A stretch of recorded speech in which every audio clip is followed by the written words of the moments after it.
Shalom wakunze ikiganiro kanguka, izina ryanje ni Chris Ndikumana. Uno munsi no ku munsi wa gatandatu ndiho aho umugisha abantu mwese mwashoboye kuzinduka kiri gitondo. Nshimira gose abantu bafata umwanya gusengera equipe kanguka. Turanezerwa gose iyo twumvise ko mudusengera, ko natwe turabasengera, ko tuzi ko kino gikorwa ni gishobora aho kigeze atari amasengesho y'abana b'Imana.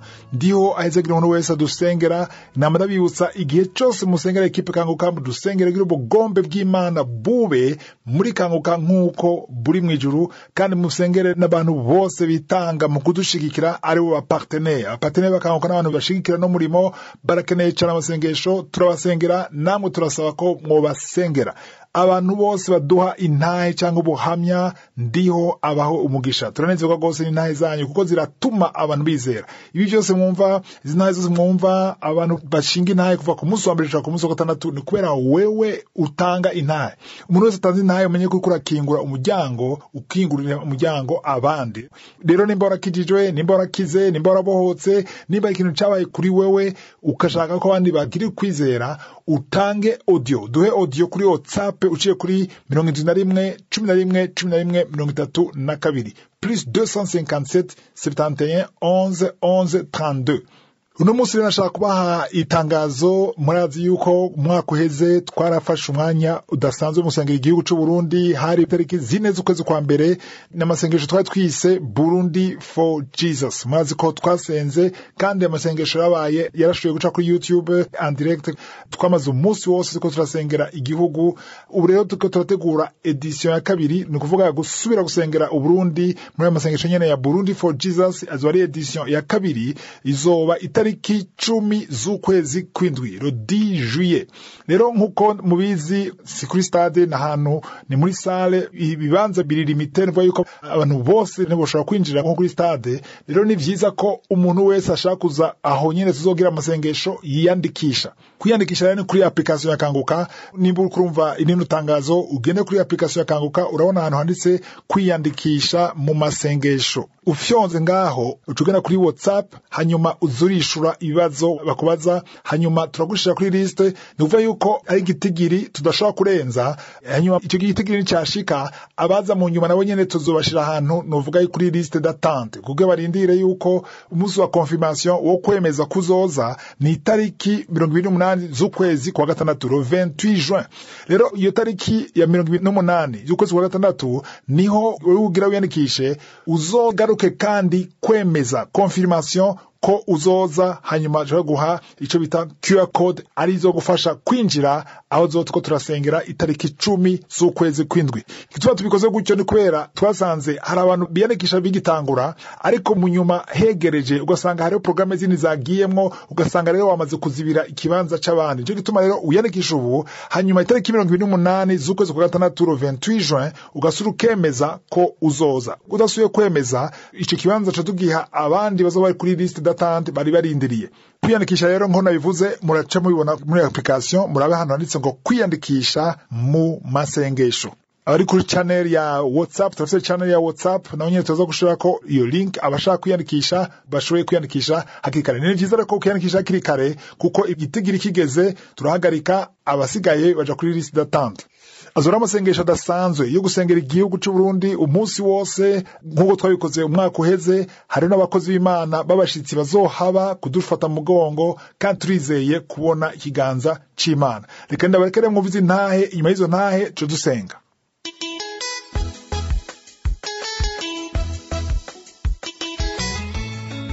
Shalom, peuple de Dieu.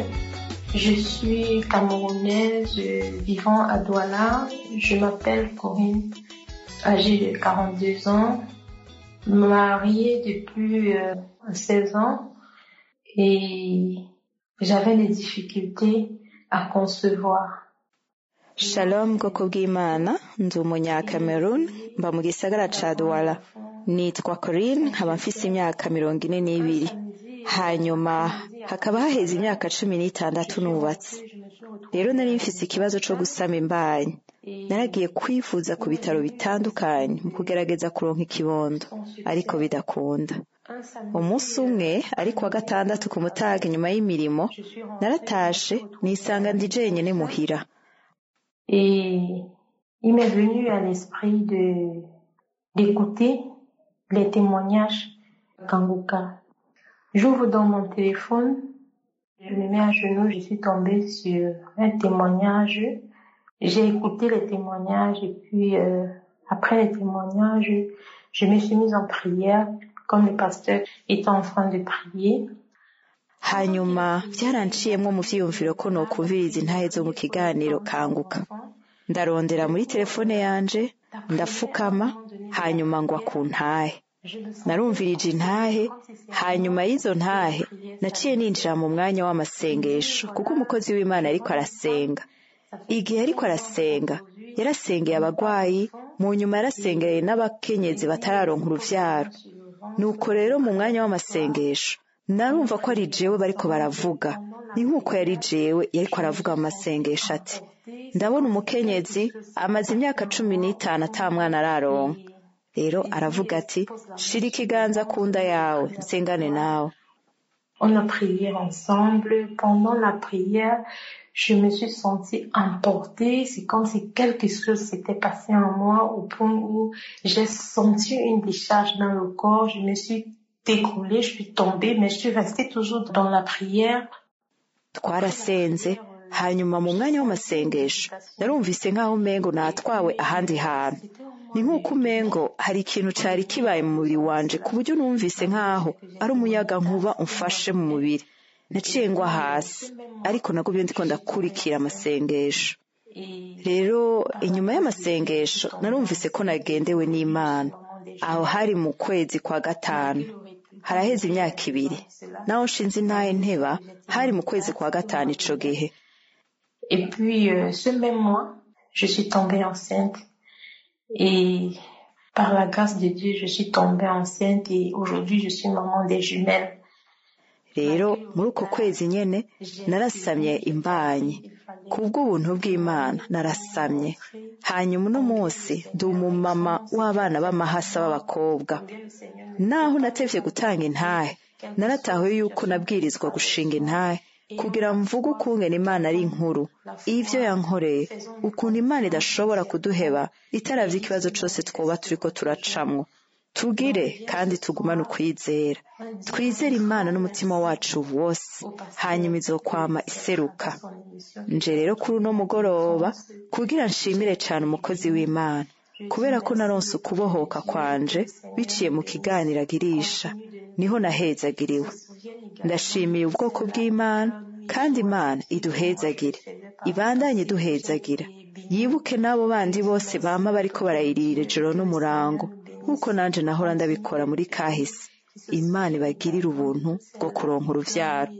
Duhezagirwe twese, murakoze. Qu'il leur accorde la grâce de l'enfantement. Soyons tous bénis. Merci.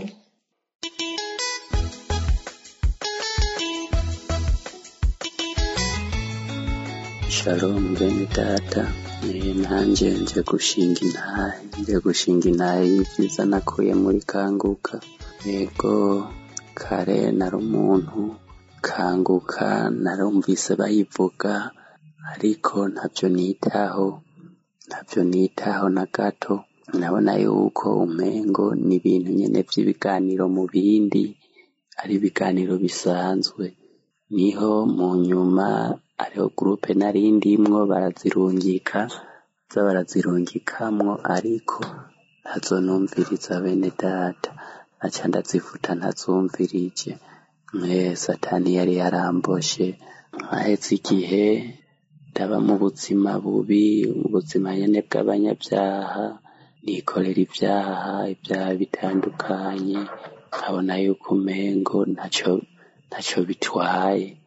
Yego ariko uko umuntu akura niho usanga umuntu abona atatera mbere mu vyaguma akora byose, haza mu ruhombo, Satani avyivangamwo, guma mu ruhombo. Ndavuga ati aha hantu gahemwe none jewe bizorangira gute? Kuriko urakora imyaka irenga 5, nta n'ikintu na kimwe wigeze winjiza mu buzima bwawe.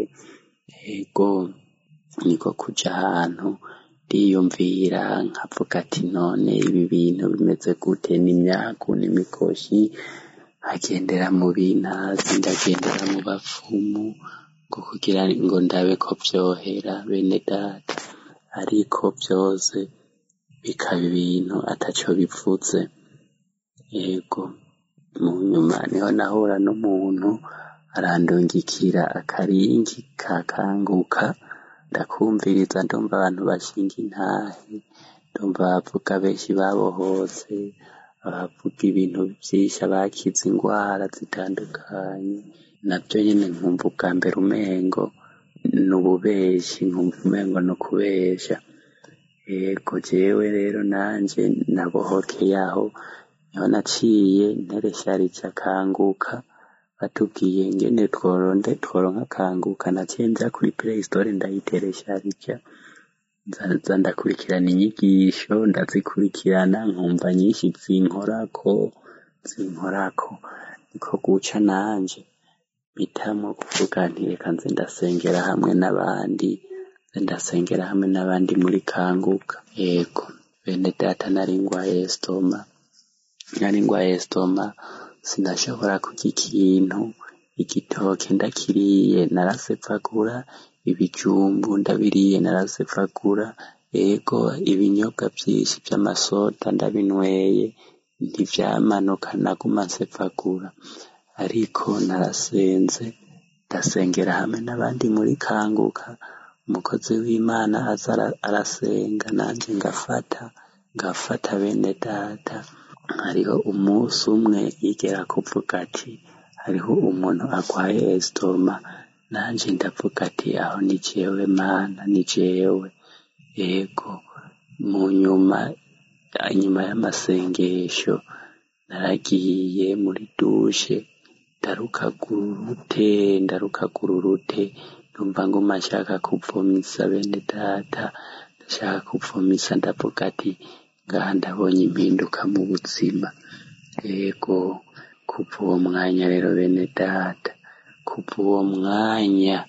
narumvise yuko umengo ndakiriye izindi mbaraga, ndafise ibintu bimpinduye mu mubiri, ndumva ko ari ibintu bihindutse. Niho naciye ngenda ngiye kunywa agasoda, nyweye isoda ya Coca, numva ndayimaze, ntigeze nsevura, bimbera igitangaza kuko napfa gukurako kabiri, nkumva iguma ishaka kuniga nsevagura, biva kuri estoma. Mbona ndayimaze, ndavuga ati tinya imbaraga hengwe, ndasubira ndanwa n'iyindi, numva ndayimaze, ndasubira rero ndarya vyose bimwe nahora ndya bikanga, mbona ndabiriye birakunze. Numva ndashima Imana, ndavuga ati Mana urankijije, urakoze kunkiza. Ubu ni vyinshi narahinduye imyitwarire yanje. Ubu ndumva yuko ndi umuntu mfise imbaraga, ndiko ndagira imbaraga nanje mu masengesho. Mfise vyinshi nakuye mu nyigisho zakanguka, zishobora kuva muhira nasenze. Kare naramara nk'umwaka utombaza ivyo gusenga ngo bimeze gute, ariko ubu ubugombe bw'Imana, integuro y'Imana nkagitahura ukuri, kandi sinidodomba. Nubwo bishika ndasaba imbabazi Mana umbabarire, kubera kanguka nize vyinshi. Ndasabiye imigisha umukozi w'Imana Kristo n'abapartenere bakanguka, buri mwe wese yitanga kugira kanguka igere kure, itugereko. Ndabashimira cane. Imana ibahezagire, mubandanye mushiramwo imbaraga, muze murafasha n'abandi, musengera abandi. Imana ibahezagire, murakoze.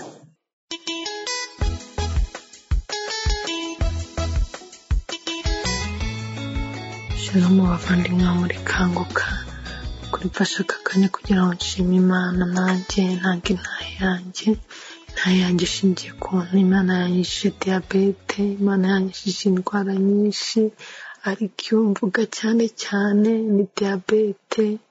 Ni ukuri Imana yanyishije diyabete, ni ukuri Imana ihabwa icyubahiro, ndayishimira aka kanya. Ni ukuri hashize igihe narwaye diyabete, mu kwezi kwa 8 nibwo namenye ko nyifite, tariki 3 2023 nibwo bambonye mu diyabete. Hamaze kumbona mu diyabete bavandimwe, narihebye ndarira, nifuzaga ngo icyampa indwara ikaboneka nkamenya icyo ndwaye, ariko nuko bimaze kuboneka nararize, nibaza ukuntu ngiye gupfa, ukuntu ngiye gusiga abana banjye ari batoya. Ni ukuri ndiheba pe, ndiheba, mbona ntakiri umuntu nyine wo kubaho, mbona ko mpfuye birangiye. Ariko ndashima Imana cyane ko yantabaye ikoresheje Kanguka. Abamama babiri bambwiye Kanguka, banshishikariza Kanguka, nibo bambwiye ati jya ufata Kanguka uyumve uzakira. Narayifashe Kanguka rero, ariko nyifata babimbwiraga sinjye mbyitaho, ahubwo uko nkomeza nyine kunywa imiti, nta mbaraga nari nkigira zo kuvuga nagira ikintu nkora. Ubwo nicarana agatelefone ngira ndavuga ariko reka mfate telefone njye kuri YouTube nsacinga iyo Kanguka menye ibyo ari byo. Nafashe telefone njya kuri YouTube ndasacinga, mbona Kanguka ndayibonye, ntangira kumva ibiganiro byayo, ariko nka sinari nzi ngo iba ryari, sinari nzi ngo bigenda bite. Nabwaga ko mu message yose mbonye nkumva ibiganiro bya Kanguka, rimwe nkamva izo kuwa gatandatu simenye ibyo ari byo, nkumva nyine mbese nkabyumva mu buryo ubwo mbonye bwose. Sinari nzi ngo n'umunsi hari umunsi wo gusengera abarwayi, sinari nzi ngo hari ibiganiro bya buri munsi. Ni ukuri bavandimwe, numvaga Kanguka uko mbibonye, mfungura ngwa kuri message nkatomboza, nkagwa kuyo mbonye nkayumva, kandi nkumva iri kumfasha.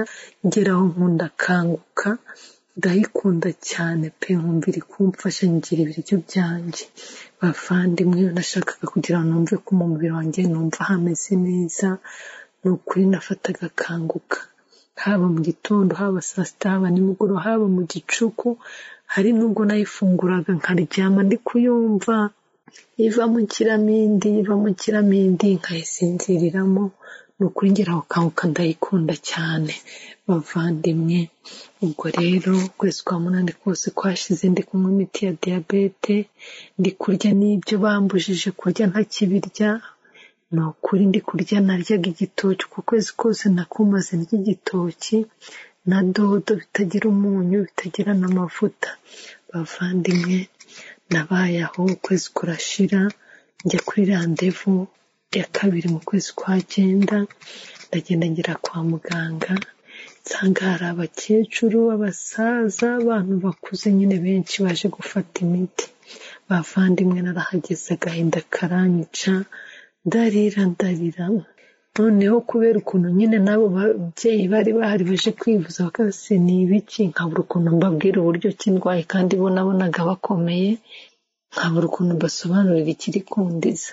Njye ndi kwibaza ukuntu abo bakecuru n'abasaza bareze abana babo barakura, byibuze barwaye barareze abana babo. Ndavuga Mana, njye none ngiye gupfa, abana banjye n'impinja. Ni ukuri ubu koko, mbese n'ibyo bintu numvaga binteye ikibazo nta n'ikindi. Bavandimwe, nafashe imiti y'ukwezi kwa 9, ndagenda ariko umutima utari hamwe, agahinda ari kose, nibaza ukuntu ngiye kuzapfa nsize abana banjye bakiri bato. Naratashye ngera mu rugo ndicara, nkomeza kujya numva Kanguka. Ubwo nageze aho menya ko kuwa gatandatu basengera abarwayi. Bavandimwe, ajya numva Kanguka z'umunsi w'imibyizi n'izo kuwa gatandatu. Rimwe ari kuwa gatandatu, ndavuga ni Mana, nari narayimbwiye Imana, ni Mana umfashe nanjye.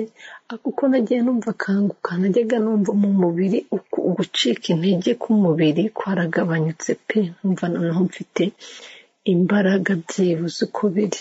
Ubwo ari tariki 23 z'ukwa 9, 2023, nibwo nabwiye Imana, mbabarira nanjye uyu munsi unkoreho gukorera abandi bitangaza, nanjye unkoreho uyu munsi. Ni ukuri nkubone, ni ukuri Imana yaranyumvishije bavandimwe. Nari ndyamye ubwo ngubwo, nubwo mvuga nari mfite imbaraga, ariko nari ntaragira imbaraga nyinshi zo kuba naba nicaye ngize gute. nabaga ndyamye nyine numvaga akanguka ndyamye nta mbaraga zo kwicara nabaga mfite, ariko aho natangiye kumva akanguka pa raporo y'imbaraga nke nari mfite mbere ntabwo ariko byari bimeze. Bavandimwe numvise kanguka icyo gihe saa moya zarageze ndayifungura, ngiye kumva numva hagiyemo umubyeyi.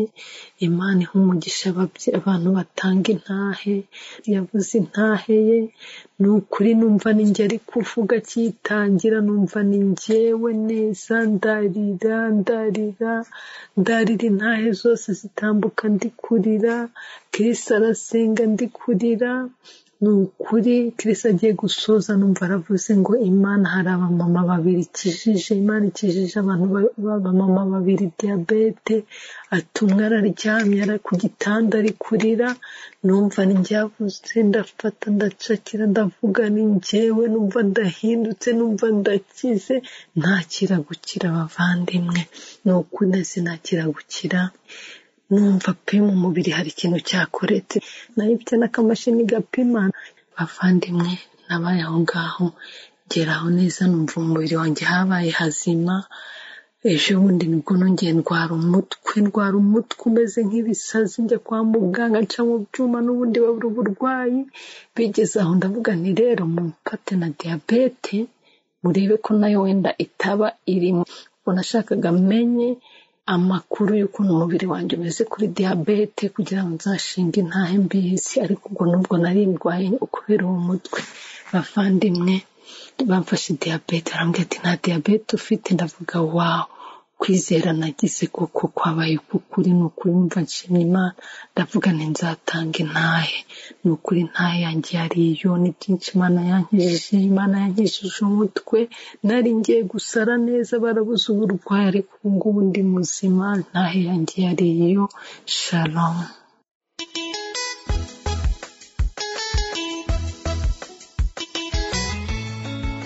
Shalom, nanjye nje gushinga intahe mvuga ubukuru bw'Imana, mvuge iby'Imana yankoreye muri kanguka. Genda umunywanyi wa kanguka, maze imyaka myinshi numviriza kanguka. Jewe kanguka yarangiriye neza, muri kanguka narahabohokeye, ibyo nari nzi ko ngwaye. Nariko ndumviriza kanguka ntibuka itariki ya munsi nariko ndayumviza, kuko jewe kanguka iwanje ni nk'icayi cyo mu gitondo, ndayumviriza kila minsi yose. Uyo munsi yari saa y'ijoro ngomba kuryama, kuko imbere jewe yo kuryama mbanza kumviriza kanguka. Nyishira kanguka nanguye kuyumviriza, sinibuka itariki y'iyo kanguka ya Samet, miriko ndayumviriza. Nyishiramo hajya batanguye gushinga intahe, naciye numva nanguye kumva manifestation ku bintu nari niteguriye, kuko sivyo nariko ndasengera. Nari mfise umutwaro nariko ndasengera, ariko nasanze nari ngwaye ibintu byinshi cyane narinzi. Ndiko ndumviriza kanguka nkihagaze, natanguye kumva manifestation nk'icyumviriza bakiri ku ntahe, cyanangura kumva ibizunguzungu mpagaze. Ndumva ibizunguzungu, ndavuga reka nicare numvirize aho ibi bintu biriko biraje. Cyanangura kuvuga Mana, none Imana nanje igomba inkize, none ibi nibiki? Kuva numvirije kanguka ubwa mbere numvise ibi bintu bimbako, maze kuyicara uba numvirize iyo kanguka. Niriko ndayumviriza uyo mwanya nyene nangura kududagura umutwe hasi, nzungagurika nsubira, dudagurika umutwe hasi nsubira. Mu nyuma cyanumva ijwi rivuye ritanguye kuvuga, ubwo nyene numva bitanguye kuvuga ngo kanguka. Bitangura amajwi menshi avuga, cyanumva bitanguye kuvuga kanguka, cyanumva bitanguye kudedemba ngo yoho turiko turasha umuriro turahiye. Bica bitangura kuvuga ivyo byankoreye Jesse, ibintu nari nzi ko mfise mu buzima bwanje, kuko si umutwaro jewe sinariko ndasengera umutwaro w'ivyo sinari nzi ko ndabifise, sinari nzi ibyo bankoreye ibyo ari byo. Burya tangura kuvuga ngo yongo twaratwaye umugisha wiwe,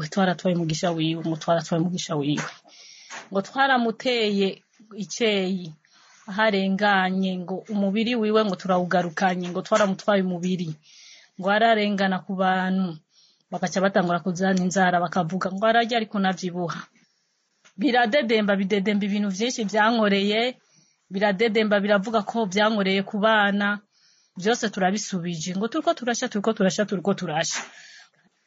ndavuga je ibi bintu sinumva aho biriko biraje biravuga ibintu byinshi byankoreye burya byavuga turiko turasha ngo turahiye avuga ibi bintu jewe sinarinzi ko biri muri jewe ibizunguzungu bigaca binta hasi ibizunguzungu ndayumviriza ngo turahiye ngo turahiye bica birahetera biravuga naho biri naho biva je ntarinzi bivuga ibintu byinshi byankoreye ngo yungo twararahiye ngo nazoduterana imbere ibintu byinshi nari noroye ntivyatera imbere byose byari byakoreye ko ku buryo nta kintu na kimwe nakora ko kibe ciza ngo kuva aho yadutuririye ngo kanguka ngo yikanguka ngo irakaze ngo turiko turasha ngo turiko turasha biradedemba ibintu byinshi yankoreye uyo muntu biradedemba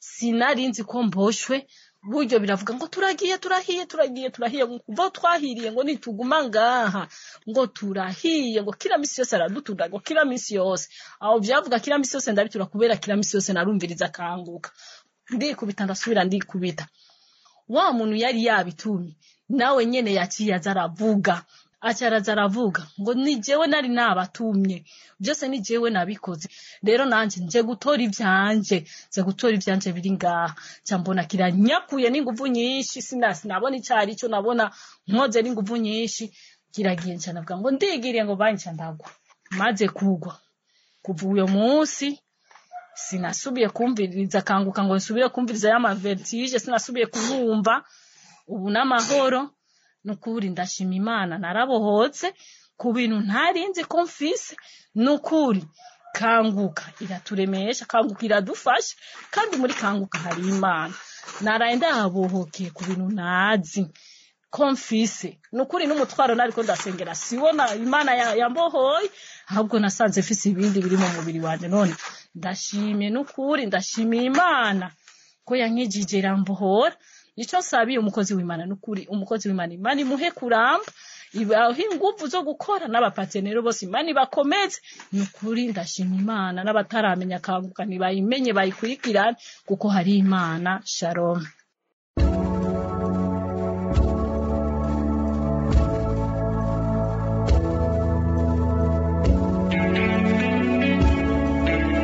Ubu tugeze mu mwanya udasanzwe umwanya wo kumva ijambo nizere ko wakurikiye izo ntahe zose nkuko nama ndabivuga abantu bose bashinze intahe nta numwe tuzinanye barizeye babona igitangaza cyabo ijambo dogara ko ni mu Bikorino ba 2:5 2 Corinthiens 5:7 avuga ngo turongorwa n'ivyo twizera turongorwa n'ivyo tubona nous marchons par la foi et non par la vue.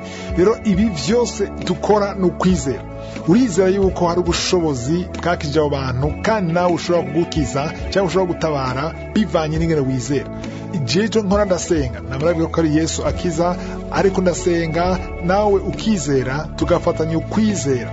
Ikituma nabwira mfata aho mubabara ni kimenyetso cyo kwizera gusa nubwo utaza ufata washfata ku mutima abadamu bashaka abantu bashfata kunda ariko nama ndabibutsa yuko igikuru suko ndakuvuga arabibaza ngo nteza kwavuga nubwo no kuvuga nubwo togira manifestation ariko wizere ukwizera kwawe niko kuza gukiza. Ibitangaza byose mwumva muri kanguka nuko abantu bizera hari ubushobozi budasanzwe nimba abantu bakora kira nuko Yesu akora nimba ari ntaye nshasha nuko Yesu agwana yakora ishobora kuba isaha yawe wowe wabihevye wacize intege ntuswe kubiheba haguruka wizere witegure igere ko rasenga nawe usenge nubwo nta kuvuga ariko wizere kugenderwa ushobora gukira ubunyene tuko turasenga ushobora kugaragara mu nyuma ariko wizere ko ari gikoretse mwanya ko turasenga mwanya muto rero witegure tugenda dusenga.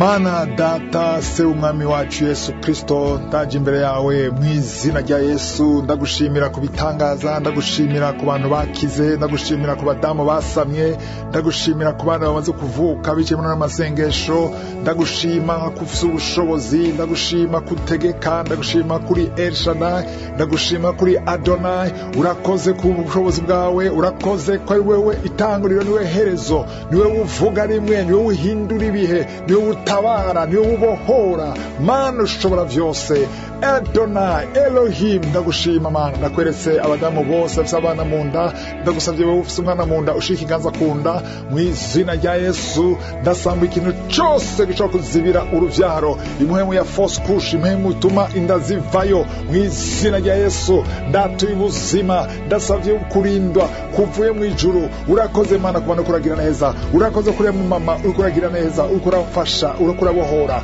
umuntu mama yari yayihebuye. Mana urakoze kuri mugendera, ndamukweretse mu kano kanya umaze amezi arenga 3 uguma muhira, ugumuryamye, wabwira ko umwana ashobora kuvayo. Ndatuye ubuzima kuri uwo mwana, uwo mwana azovuka mu izina rya Yesu Kristo. Urakoze Mana ko utegeka. Mana ndagushima ku bantu kuragendera mu kano kanya, ndagushima ku bantu kurabohora. Harano benshi kurabohoka imigozi ya karande y'ubusambanye, imigozi yo kwisambanya, mu izina rya Yesu. Urakoze Mana, urakoze ku bantu kurabohora. Hari abantu bakurumva manifestation, hari umuntu akarumva amate menshi, amacandwe menshi mu kanwa, mu izina rya Yesu. Hakiri kubohoka ibintu byose waruriye, haciye iminsi warariye ibintu bishaka gutwara ubuzima bwawe. Ndatuye ubuzima, ndahagaritse ubushobozi bw'umwijima mu izina rya Yesu. Ndavuze n'ubugombe bwawe kubiri mu ijuru kuri uriya mugabo, bube mu buzima bwiwe. Mana urakoze ko mutoranije, ndagushima imigambi ushaka gukora mu buzima bwiwe. Ibyo Satani yateguye, amajambo yavuzwe yose afutwe, asibwe mu izina rya Yesu Kristo. Hari umuntu akora bohoka, haleluya. Deliverance ukiraba, ugumutura imibe, ugira amagaze, Yesu akora kubohora. Iyo ndwara yananiranye, abaganga baragerageje biranka, ariko ukurabohoka mu kano kanya. Umubiri wawe urukura bajite, utera amaguru, utera amaboko, ubushobozi bukora kugendera. Hari ubushobozi buri kuri wowe. Mana gushima kuri uyu muntu agwaye asthma, ndagushima ko mugendeye akiri gukira asthma mu izina rya Yesu. Ni kabiri wazo gupfa, ariko ubushobozi bwe kuri wowe. Mana gushima ko mugendeye. Urakoze ku bantu kurabohora indoto mbi zihunge mu kano kanya. Umudamu yamabona umugabo musambanya mwijoro asinziriye, mu izina rya Yesu. Naciye umugozi, naciye umugozi wanduhaye ubushobozi bwo gukandagira inzoka na scorpion, n'ubushobozi bwose bw'amugwanizi. Mana urakoze ko mugendeye. Ufite ikibyimba, haleluya, mu gitereko hari ikibyimba. Urakoze Mana ko mugendeye, icyo kibyimba kiveho, kiyonge mu izina rya Yesu. Hari umusore ariko aracumagira, Mana mugendere kuri yakuguru. Mana urakoze ko mukura mugendera. Mana ndagushima ku bantu kurabohora, imigozi kiracika, hari ibyiyumviro bibi, hari umuntu afite ibyiyumviro byo kwiyahura, ibyo byiyumviro by'ibitekerezo. Mana ndagushima ko mugendeye. Ndatuye kubohoka, ndasengeye abantu bose barwaye diabete, umuntu wese arwaye diabete mu kano kanya, izere, shira ikiganza ku mutima, wizere, ushime. Mana urakoze kuri hepatite C, umumama afite hepatite C, ndashima ko mugendeye. Hari umuntu akorumva ikintu kiramucumita ku itako, ibubamfu, ibumoso, kubiza w'ikiganza wizere. Mana urakoze, ndagushima ko bari abana babiri, abana batoya ukuragendera. Mana urakoze kubagendeye. Amajambo yose, anyami yose yakumuriro, itumbiriye bari abana, izime. Ndavuze n'izime mu izina rya Yesu. Wowe ufite ikibazo cy'amayintesite, izere ko Yesu agukijije. Mana urakoze ku bantu kurabohora. Urakoze, hari umuntu akora dahwa, ariko araruka mu kano kanya, ubushobozi bwamugendeye. Ndagushimiye Mana, ndagushimiye kuri uyu mudamu amaze imyaka 19. Haleluya.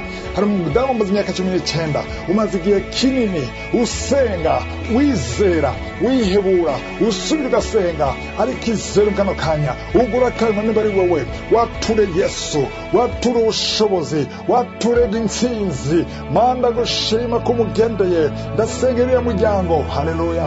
Wari umuryango ubohotse, umuryango ubohotse, impfu zitumvikana ziguma zikurikirana mu mezi 2 hagacikana abantu bashika 4 mu muryango umwe. Mu izina rya Yesu turasavye ubushobozi bwawe.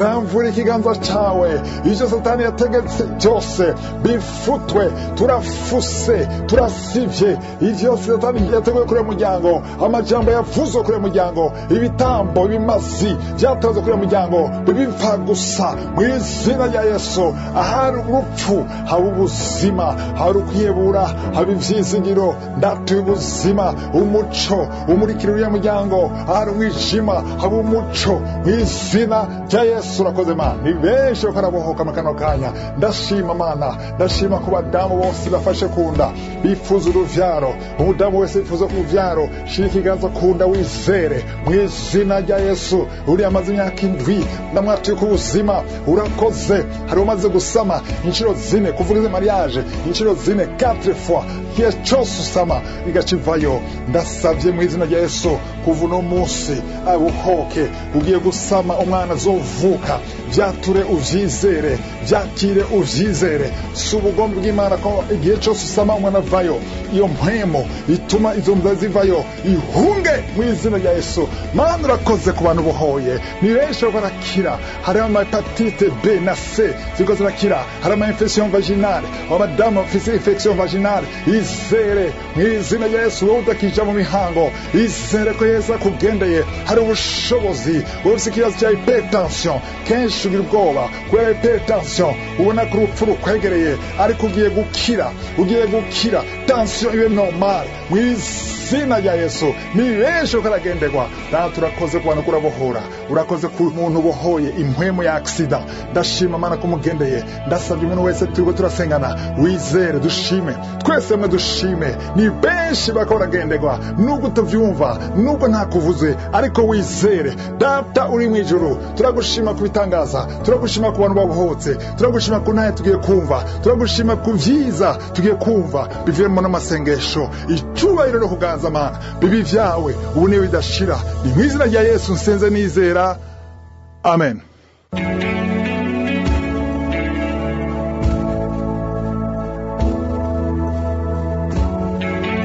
Umuntu azobona ibimenyetso bigaragaza ko yakize canke akaba ashaka kwakira umwami Yesu kugira aronke ubugingo budashira, ushobora guhamagara ku 254 746 614 403 plus 254 746 614 403. Ku baba muri Canada canke muri Amerika mushobora guhamagara ku 613 462